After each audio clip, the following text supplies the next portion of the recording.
pulls it apart and quickly moves away. Immediately, the monkeys move out through the hole in the netting and jump onto a nearby tree. One by one, they go free. Hope, Milo, Ungil, Volcano, Abel, and Minnie. She's so confident and bold. She knows exactly what to do, where to go. We wait till darkness falls and make our way back quietly. We don't want the monkeys to follow us back to camp, Lino says. But they don't seem interested in doing that. A small team will stay on the island and monitor them. I tell Lino that the people in the US and the UK who ordered the torture videos of Minnie are now facing justice. More than 11 key players have pleaded guilty or have been sentenced. It's now in reverse, he says. They're now the ones going behind bars. And Minnie is the one going free. Rebecca Henschke there. And that's all for this edition. I'm Pascal Harter. The producer was Polly Hope.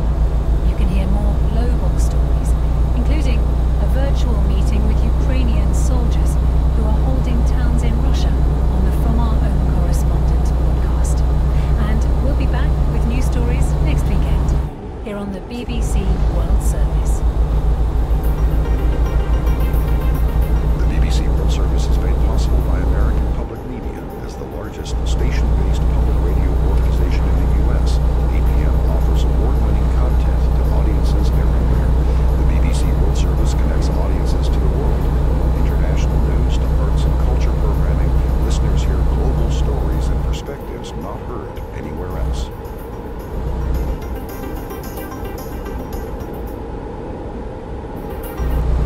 Support for Public Radio Tulsa is provided by Mosaic Memorial Cremation, a 9-family service. Mosaic Memorial offers a comprehensive contemporary approach to simple cremation. Information at mosaicmemorial.com or 918-742-5556. The listener-supported service of the University of Tulsa, Public Radio 89.5, KWGS HD1, Tulsa. Opus Dei is a controversial Catholic organisation with schools and conference centres across the globe. Close links to the Vatican mean that senior members are highly influential within the Catholic Church. Former members of the organisation who worked in Opus Dei centres say they were overworked, unpaid and emotionally abused. I'm Antonia Cundy, and I've been speaking to former members about what justice would mean for them. Find out more in Heart and Soul after the latest BBC News headlines. BBC News with Moira Alderson. The Electoral Commission in Georgia has declared the governing Georgian Dream Party winners of the parliamentary election. With almost all the votes counted, it has more than 54%. Pro-Western opposition decried the results as fraudulent. Iran's supreme leader has made his first comments on Israel's air attacks on Friday night. Ayatollah Ali Khamenei said they would neither be downplayed nor exaggerated. Iran says the raids killed 4 soldiers but caused limited damage. Dozens of people have been injured in central Israel after a truck rammed into a group of people waiting at a bus stop north of Tel Aviv. The attacker is reported to have been shot by armed civilians. Voters in Japan are going to the polls in a snap general election amid discontent over a funding scandal involving the governing Liberal Democratic Party. The new Prime Minister, Shigeru Ishiba, called the election to consolidate his position after becoming the party's leader. Venezuela's President Nicolas Maduro has vowed his country will not be silenced after Brazil vetoed its bid to join the BRICS group of emerging economies. Venezuela called the decision a hostile and immoral act.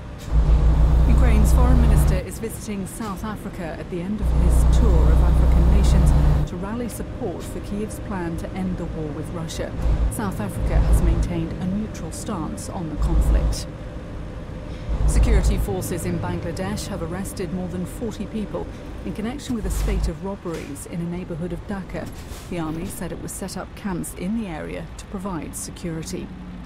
The Indian Prime Minister Narendra Modi has warned people against an emerging online fraud called digital arrests. Some Indians have been duped into transferring money by fraudsters posing as police or tax officials, levelling false allegations. That's the latest. BBC News.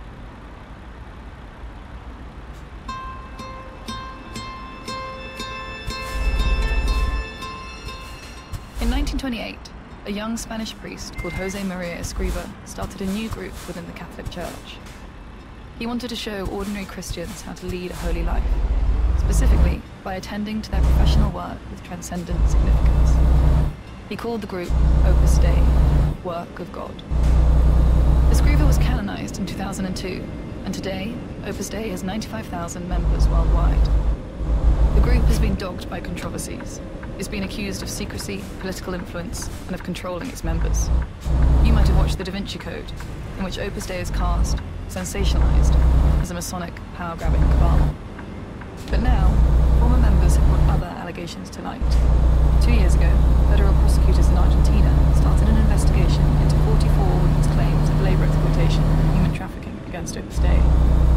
And in September this year, prosecutors took the first step towards bringing criminal proceedings, formally requesting that a judge summon several senior leaders of Opus Dei in the region to testify. You're listening to the documentary from the BBC World Service.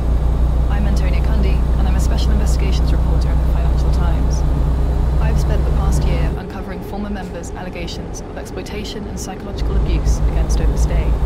And on this week's Heart and Soul, you're going to hear some of their claims. The case in Argentina created headlines around the world and led new people from other countries to come forward with claims against Opus Dei. They've grouped together in online forums where they share stories about the organization that was supposed to bring them closer to God, but instead, they say exploited them and their faith. Raquel is one of those individuals. She lives in Guatemala and joined Opus Dei when she was 17 years old.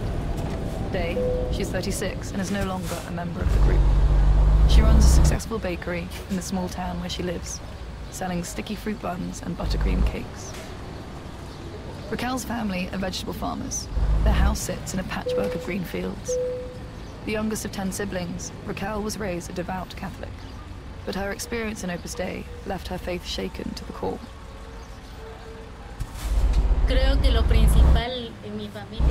I think faith is the most important thing in my family. Me and my cousins who lived on the same block used to get together every night to pray and sing the rosary. I think I was 9 years old when I stood before an audience to talk about the gospel. Many people who knew me believed that I was going to be a nun. Globally, there are several different types of Opus Dei members. Most are married and live in their own homes. Around a quarter are celibates, who live in strictly single-sex Opus Dei centers together. Then there are assistant numerals, whose specific vocation is to take care of the domestic work in those Opus Dei centers. Only women can be assistant numerals, and there are around 4,000 of them in Opus Dei today. While most other Opus Dei members are expected to have a university degree, over the years, assistant numeraries appear to have mainly been recruited from lower socioeconomic backgrounds. Most that I spoke to didn't finish secondary school, and were recruited to join Opus Dei through hospitality training schools that were managed by members of the organization. This is what happened to Raquel. One of her brothers is a priest in Opus Dei, which is how she first came across the organization. A family sent her to a hospitality school in the town of Zinel. It was 1 week after my 15th birthday. I was just a girl. Raquel, when you got to the hospitality school, what was daily life like there? We got up very early at 5 in the morning, and then at 9 p.m. we were supposed to make an examination of conscience before resting. We had to turn off our lights at 9:45 p.m. whether or not we still had work to do. As a student, I was working all the time. Raquel cooked and cleaned for up to 14 hours a day, 7 days a week. She says she officially joined Opus Dei as an assistant numerary 2 years into the hospitality school when she was 17. But she says she was treated like a member and expected to live like one from the very beginning. From 2003, I lived as an assistant numerary. They made me follow all the rules. The plan of life, mass, daily prayer, reading of the gospel, spiritual reading, and weekly confession. Raquel says the assistant numerary's lives were heavily restricted. She was only allowed to read certain books, so as a young adult, she read Harry Potter 7 times. She wasn't allowed to watch TV or listen to the radio by herself, only the Opus Dei news once a week. She was accompanied almost everywhere she went. One of the hardest things was being cut off from her family. Her emails were monitored, and she was only permitted to see them twice a year. Years of hard labor led her health to suffer. Now aged just 36, Raquel says she has arthritis in her arms. Siempre se me dolían los brazos. My arms always hurt, all the time, even when I was sleeping. It was an unbearable pain that would wake me up at night. It's not a nice thing to say, but the veins in my legs are damaged from standing still for so long. What has been the effect of all those years of work? What effect has that had on you? Sobre todo la autoestima. Above all, self-esteem, and they always made me believe that I was the worst, that I was always disobedient, that I wasn't dedicated enough, that I was always selfish, that I wasn't generous. When someone compliments me now, I believe they're making fun of me, that they're being sarcastic, you know? Opus Dei declined our request for an interview, but they did respond with a written statement saying they were saddened to hear of Raquel's experience while she was a member of the organisation. Raquel says she officially joined when she was 17. Opus Dei says she was 19 years old when she joined the organisation. They also say Zunil School is a non-profit educational initiative supervised by the country's state authorities. Through a scholarship system, this hospitality school provided hundreds of girls with the opportunity to continue their secondary education instead of going directly into the workforce at a young age. They say that there was no work at the school, but as part of their curriculum, students had supervised practical sessions. They say there was supervision regarding what the students could watch or read, but that it was age appropriate. They say parents and pupils were aware of these school rules and freely accepted them. It's not easy to get access to Opus Dei's inner workings. Many of the internal guidelines aren't shared with the public. But I've spoken to several people who held senior positions within the organisation. One of them is Adriana Wacklin. She was a member of Opus Dei for over 14 years, before leaving in 1999. During her last years in Opus Dei, she was a sub-director running one of the administration centres in Guadalajara, Mexico, where assistant numeries cooked and cleaned the men in affiliated centres. Adriana says that many assistant numeries there had problems with their mental health. One girl, suddenly I heard her screaming and she wanted to jump off the window. I mean, we've had severe cases of depression, of mental illness, people that saw things. I do think that that was because of all the hard work. What was it about their living conditions that you think made so many mentally unwell? Well, one thing, it was the hard work, working many hours a day, 7 days a week. That gets you tired, and tiredness gets you sick. The other will be the lack of real affection. We were living all together, apparently happy, but we will be very much alone because you could not have any, they call it particular friendship. You could not be close to anybody. I mean, if they saw that you were talking to someone more often, or that you will be doing things with someone like, let's go to the park together, they will let you do that. Did they fear that that was a romantic relationship, or did they just not want friendships? No friendships, no bonding relationships. Why? Well, I guess because one, it would be the belief that all your feelings, thoughts, and everything will be forgotten. Maybe it also had to do with people not being able to talk to each other about what they really thought and felt, so that no rebellion will come up. But if you didn't let people talk to each other, it was easier to control everybody. These women and girls who were so mentally unwell, were the senior management of the house or the centre aware of it, and how did they respond? They were fully aware.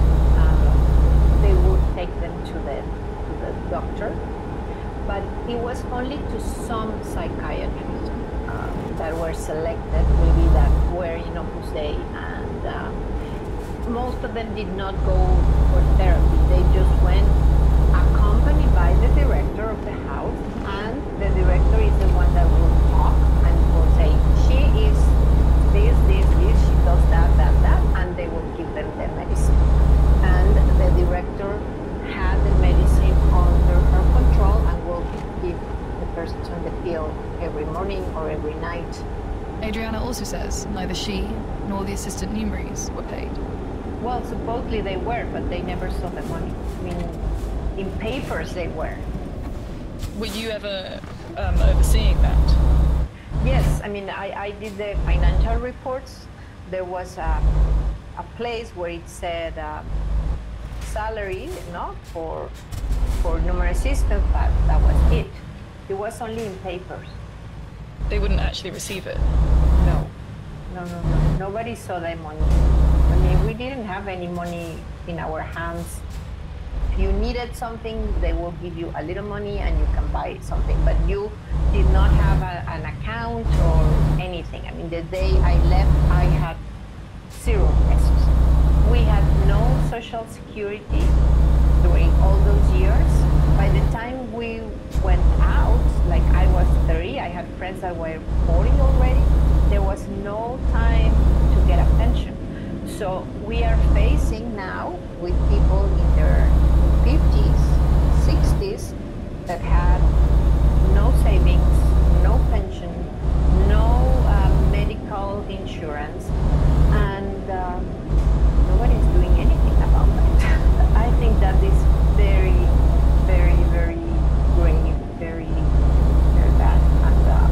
And if you are talking about charity, if you are talking about this social help that the church is supposed to do and Christians are supposed to give each other, I mean, where is all that? I mean, that's what bothered me the most, and basically what made me leave, that charity was not lived in the proper way.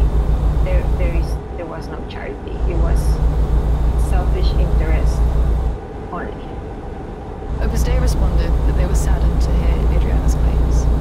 They stated, "We believe specifically linking Opus Dei to the onset of mental health problems is speculation and does not reflect reality. We completely refute the premise that membership of Opus Dei constitutes psychological abuse, as has been unfairly alleged. This is to wholly misconstrue the true nature of the organization and the freedom of choice to belong to it, in which all individuals have affirmed and reaffirmed up to 7 times during the initial years of choosing their vocation. They say that in general, it's not uncommon for people in relationships of trust to recommend specialists, but that the choice of medical practitioner is always free. When a member of Opus Dei attends a medical appointment with an individual, they said it's done to offer support. Managing medication and appointments are the individual's responsibility, but they said that Opus Dei would assist if asked to do so." Raquel said that when she was an assistant numerary, she was made to sign monthly pay slips, but that she never actually received any money. When she finally left Opus Dei in 2019, she'd worked there for over 16 years, and she left with almost nothing. I don't remember exactly how much they paid me as a settlement in the end. I think it was enough to live for 2 or 3 months in my family home. That's all I received, nothing more. Opus Dei said, Raquel had an employment contract and her work was paid in accordance with the labor laws of her country, Guatemala. I asked Raquel why it took her so long to leave. She said that Opus Dei members and directors of the center made her feel like she couldn't leave, that she'd be condemned, so would her family. By chance, she met another Opus Dei member who told her this wasn't true. It gave Raquel the courage to finally leave. Raquel, how did it feel when you realized that you could still have a relationship with God without Opus Dei? En realidad esto ha sido difícil. This has actually been difficult. Y perdón si me quiebro porque... And I apologize if I break down. Yes, I have argued with God. Why did he allow me to experience that? And I wanted to stop going to Mass. One day, I told my mother not to mention God to me anymore. My family has always practiced their faith and trusted God. They surrender everything to him. This has been very hard for me because I often wonder, why does God allow them to use him to cause so much harm? So, Raquel, your brother is still a member of Opus Dei. He's a priest in the organization.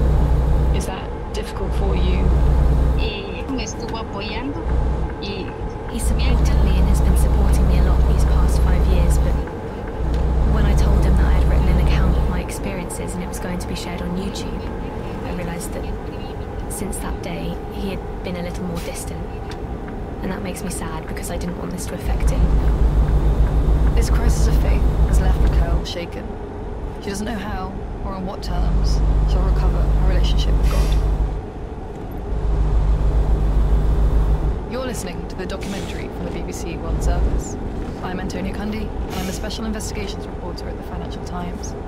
For this episode of Heart and Soul, I'm meeting people whose faith has been shaken after being involved for many years with the Catholic organisation Opus Dei. Raquel isn't alone. Agora Colloquios is a global community where many former Opus Dei members at different levels of the organisation have shared stories of abuse and exploitation. They meet online regularly to discuss their experiences and offer support to one another. As part of my reporting at the FT, I've spoken to dozens of individuals with similar stories. Mientras no le afecten. As long as Opus Dei's finances aren't affected, there will be no change. As they say in Mexico, kicks in the wallet hurt the most. Sí se puede. Yes, it's possible to calculate how much compensation they should pay in Mexico by adding up the contributions established by the Mexican Institute of Social Security. That would be the way to do it. Whether I'm planning to pursue it? Yes, I want to do it. To my understanding, cases regarding Social Security contributions do not expire in Mexico. Yo creo que, o sea, no va a haber. I think nothing can compensate for what we lost. No money can make up for the years we lost. I'm 56 years old. I was in Opus Dei for 24 years, and I left 14 years ago. I'm not planning to waste any more of my life on it. Also in the group is Cristina from Spain. We've changed her name and revoiced with an actor to protect her identity. Most people who join Opus Dei join as minors.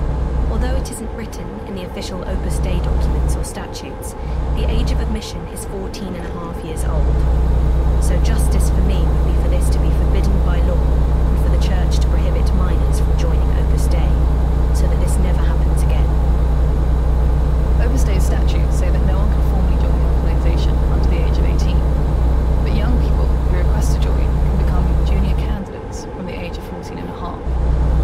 Former members say that while junior candidates aren't technically members, they are treated as though they are. So that by the time the formal admission process comes around at 18, they're effectively indoctrinated. Opus Dei told us, people are asked to join Opus Dei of their own free will, and the minimum age for making a formal commitment is 18, after at least 1.5 years of preparation and discernment. We put to them allegations of an unwritten practice of admitting people from the age of 14 and a half. They said that junior candidates are people aged between 14 and a half and 16 and a half, who have expressed their desire to join Opus Dei when they reach the required age. They said that parents' permission is always required for them to be a junior candidate, and they said that junior candidates are not and cannot be members of Opus Dei. While the criminal investigation in Argentina is ongoing, Opus Dei is facing new civil claims in the UK and Ireland. Malcolm Johnson is a lawyer at UK-based Lyme Solicitors. He's now representing 5 women who say they were emotionally and psychologically abused while they were working for the organisation as assistant newries in the UK and Ireland through the 1970s, 80s and 90s. They're also seeking compensation for alleged unpaid wages and pension contributions. So these are methods employed by cults worldwide. First of all, they are working extremely hard every day. So they're exhausted. If you're exhausted, you cannot think straight because you're always working. Secondly, you're always subject to a never-ending stream of indoctrination. For instance, in Opus Dei, you had a time every week where you had to confess your sins and what you weren't doing correctly. There's a huge amount of control as to where you go. So cult is a word that is most often associated with sort of fringe groups and societies, and obviously Opus Dei is part of the Roman Catholic Church, which is a very mainstream organisation with billions of believers worldwide. What we're talking about is cult-like behaviours.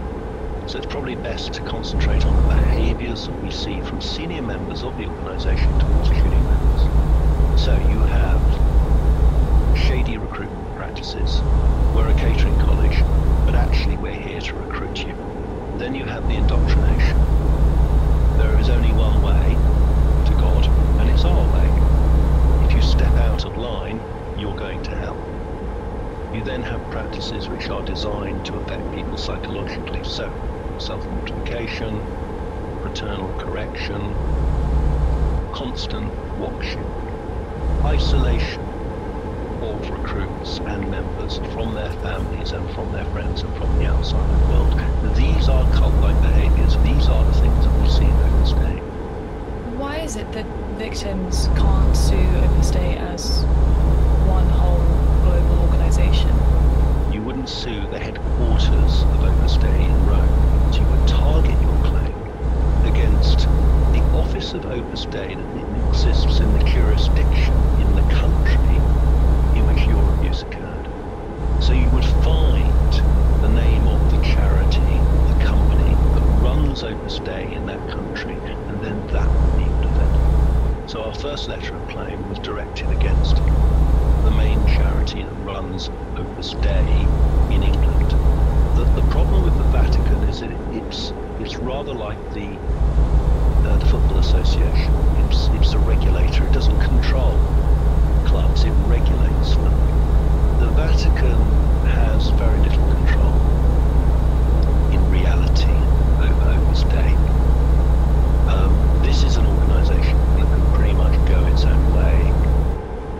In a statement, Opus Dei said, "We have confidence in the Irish and UK legal systems and welcome the opportunity to address the issues fully and transparently."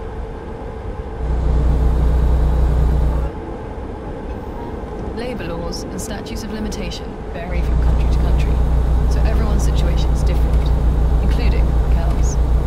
And would you ever be motivated to take legal action yourself, whether criminal or civil?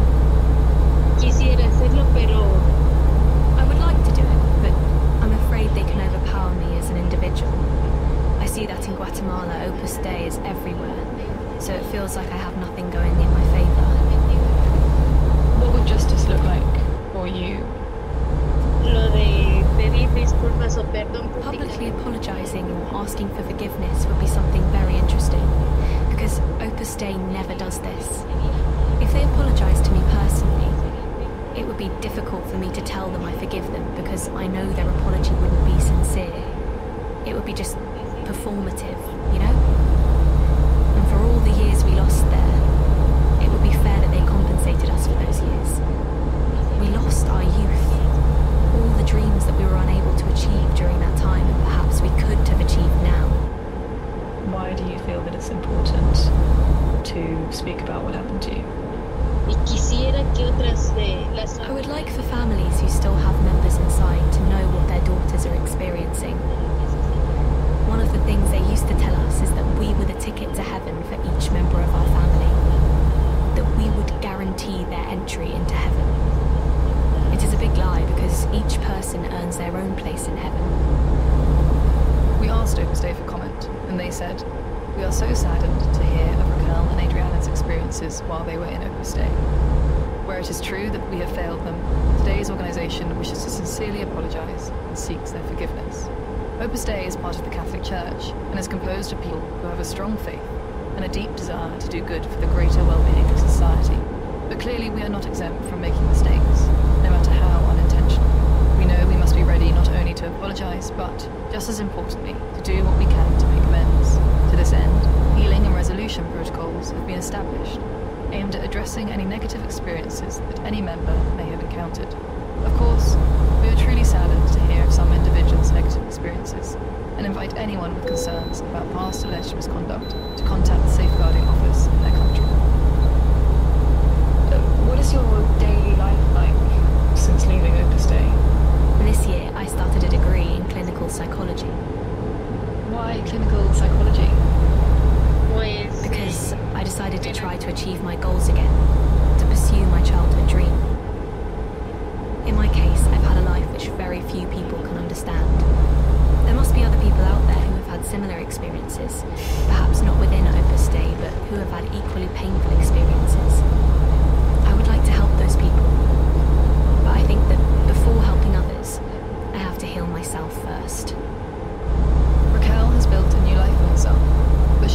struggling to reconcile an important aspect of it, her faith.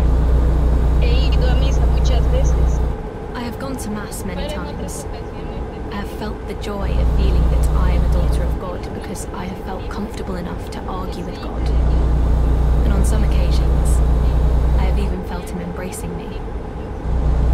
Sometimes I would like to stop thinking about him, but then I realize he's with me. It's like a constant back and forth, over and over. Until this phase of resentment, which is very strong at the moment, is over, I'm not going to confession, and therefore I'm not taking communion. I can see that God has accompanied me and respected my decision. I feel like my relationship with him is starting to get stronger. I hope this happens. And I haven't lost hope that after this process, my relationship with God will be even stronger than before I joined Opus Dei. I want him to be at the center of my life, and I hope to achieve this. I think this will help me strengthen my faith.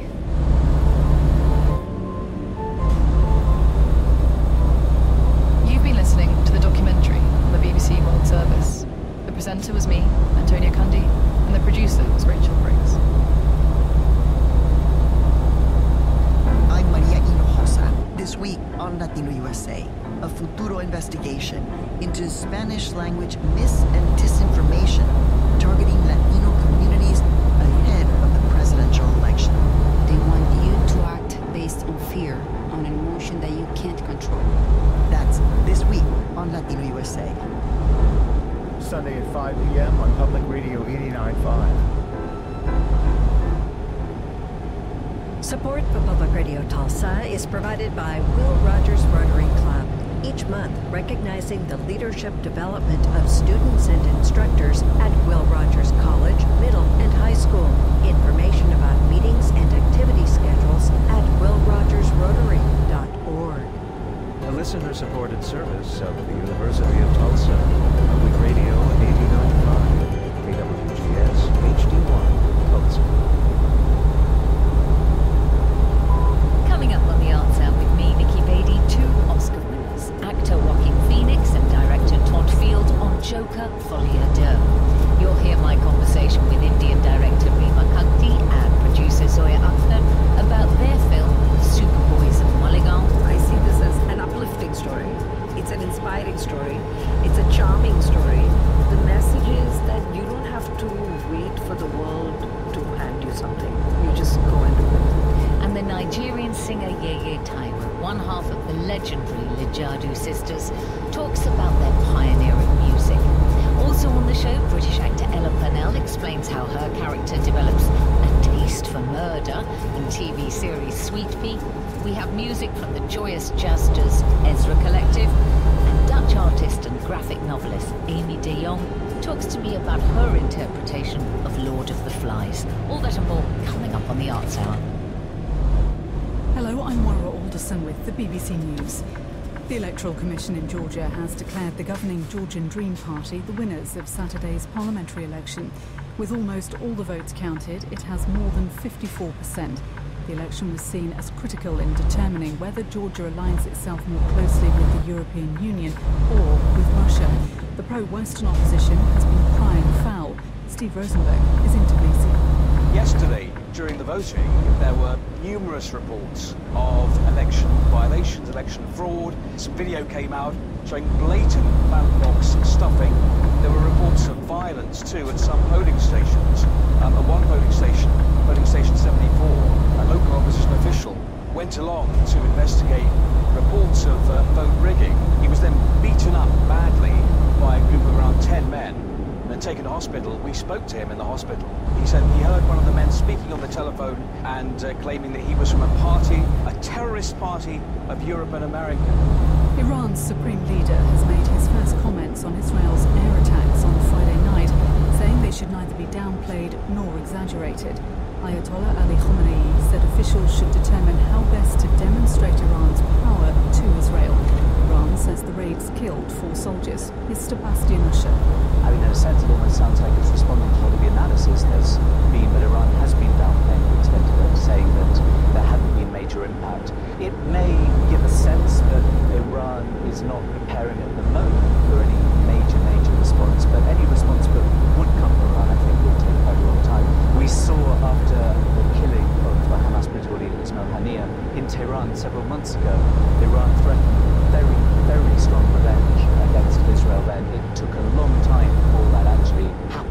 October the 1st. A truck has been driven into a bus stop near Tel Aviv in Israel, injuring at least 35 people.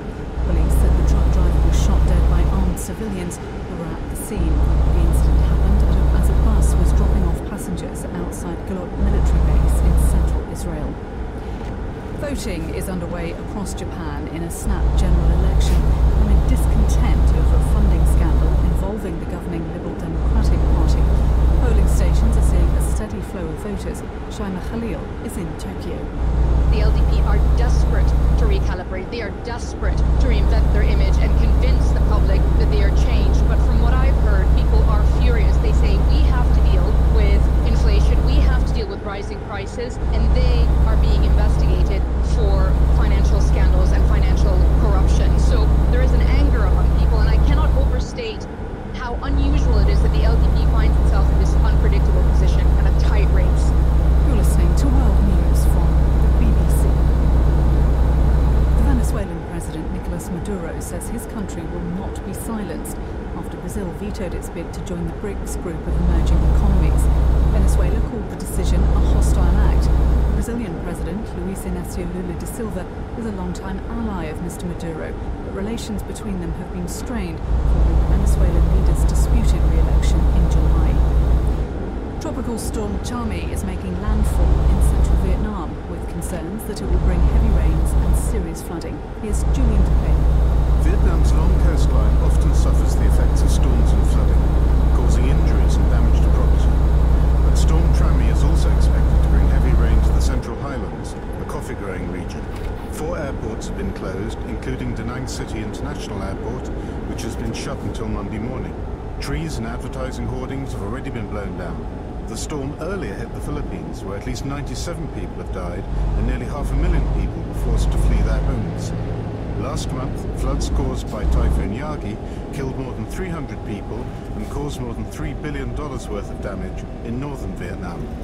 The UN's humanitarian coordinator in Sudan, Clementine Kweta Salami, says she's deeply troubled by reports of rising violence in Jazeera State. At least 124 people have been killed by the paramilitary Rapid Support Forces last week.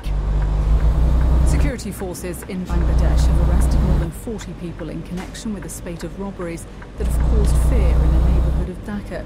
The army said it will set up camps in the area to provide security. And the Indian Prime Minister Narendra Modi has warned people against an emerging online fraud called digital arrests. Some Indians have been duped into transferring money by fraudsters posing as police or tax officials. Mr. Modi said there was nothing called digital arrest under the law. That's the latest. BBC News.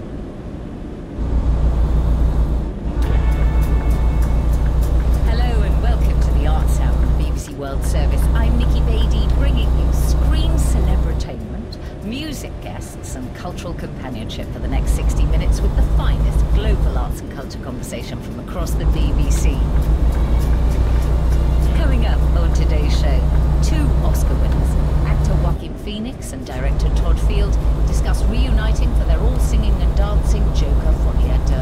You'll hear my conversation with Indian director Rima Kanti and producer Zoya Akhtar about turning a movie-making true story into their film Superboys of Mulligan.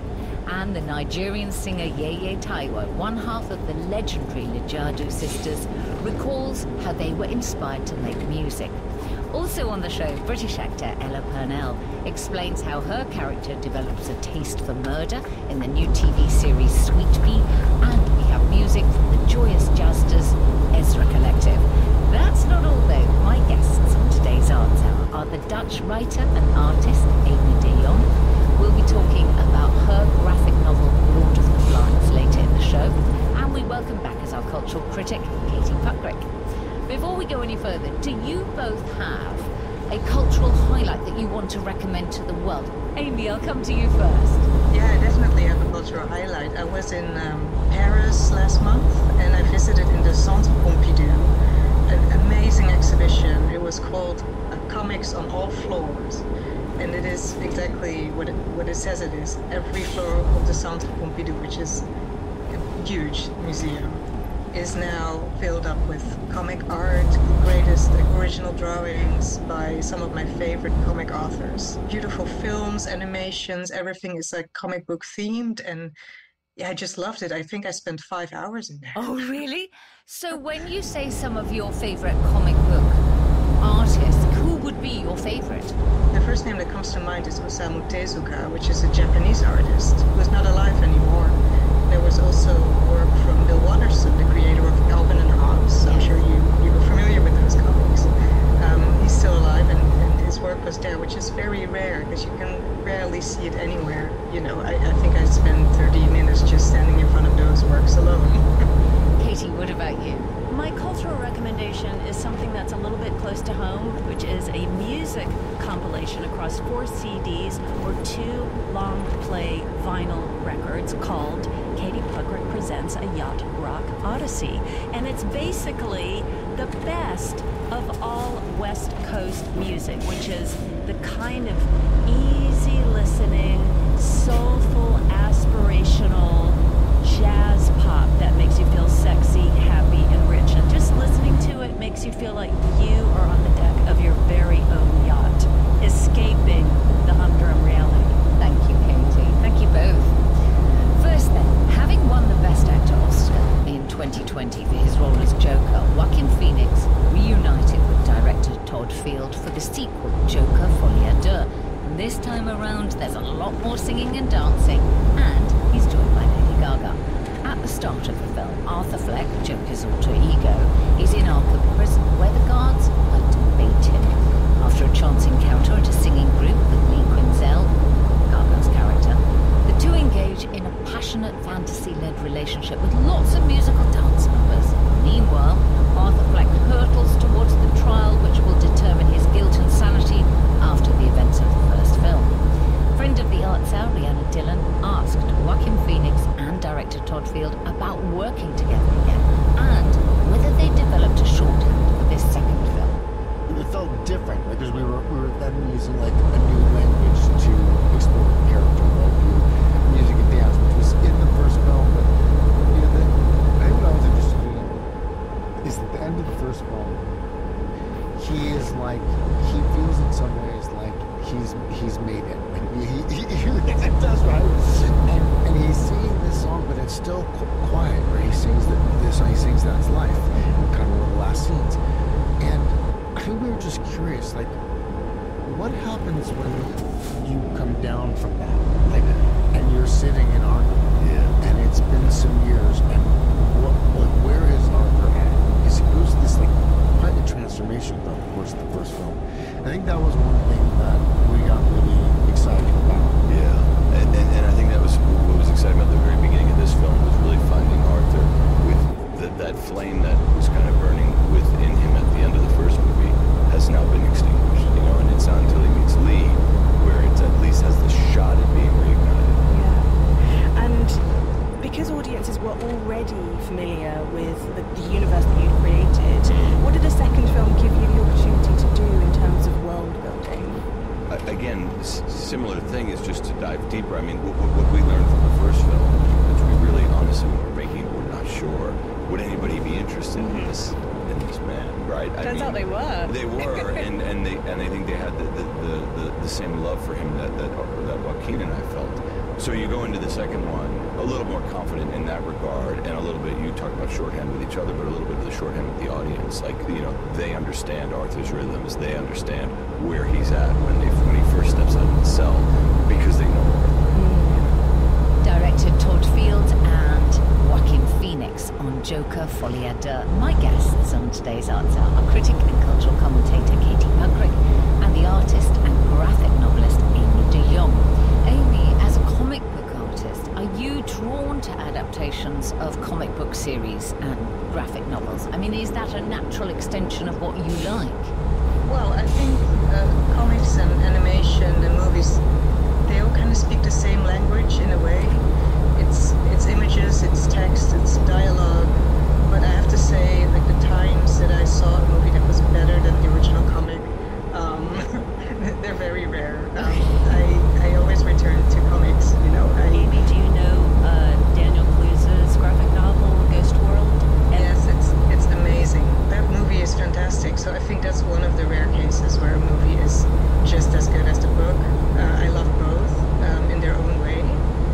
that's a really good example, maybe. So would you, Amy, be interested in working with one of the big franchises, DC or Marvel? That's a tough question because as a creator, what I love about creating my own stories and characters is that I kind of own all the copyrights, but I also have the freedom to let them do whatever I want them to do.